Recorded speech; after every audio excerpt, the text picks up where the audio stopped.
Federal Judge Reggie Walton issued an order to the Justice Department to submit the unredacted version of the Mueller report to him so the judge can read it and decide whether the redactions in the Mueller report were made for legitimate reasons. The judge's written order says the speed by which Attorney General Barr released to the public the summary of Special Counsel Mueller's principal conclusions, coupled with the fact that Attorney General Barr failed to provide a thorough representation of the findings set forth in the Mueller report, causes the court to question whether Attorney General Barr's intent was to create a one-sided narrative about the Mueller report, a narrative that is clearly, in some respects, substantively at odds with the redacted version of the Mueller report. The Justice Department issued a public statement today in response to the judge's order, saying that the Attorney General, quote, played no role, that was their words, played no role, in deciding what would be redacted in the Mueller report.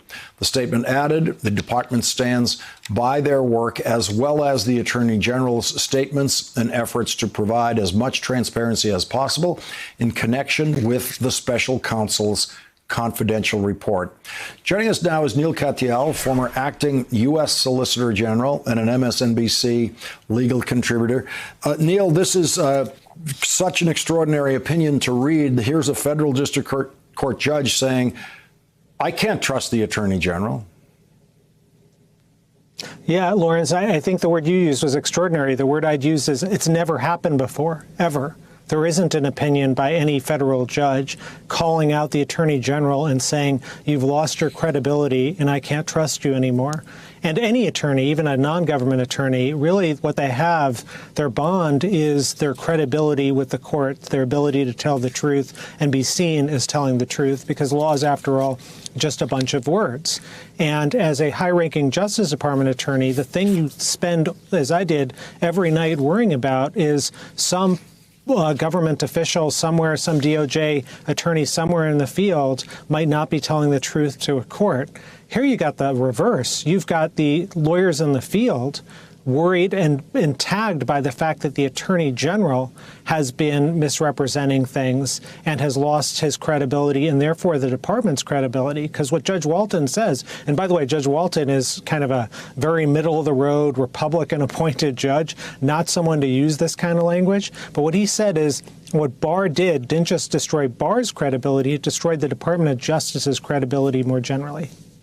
Yeah, Neal, you went straight to my second question, which is, have we seen anything like this before? I know that I haven't, and to have it be the Attorney General by name is what's so extraordinary about this, because there are federal judges here and there in cases here and there that question the way the prosecution in a case, the U.S. attorneys, the way they're handling certain things, and we've seen some of that before, but never specifically the Attorney General. Isn't that what's so peculiar about this? Yeah, well, I think it's both, actually, Lawrence. I mean, when you're the Attorney General, the Solicitor General, you're kind of supervising as many as 100,000 attorneys out in the field.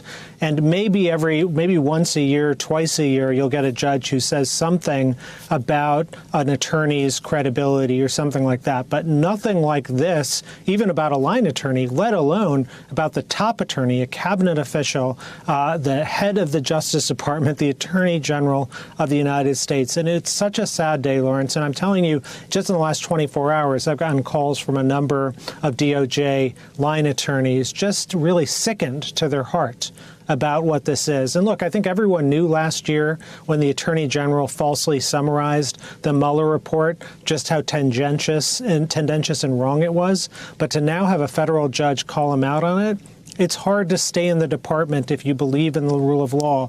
It's hard to stay in the Justice Department if you believe in this concept of the truth.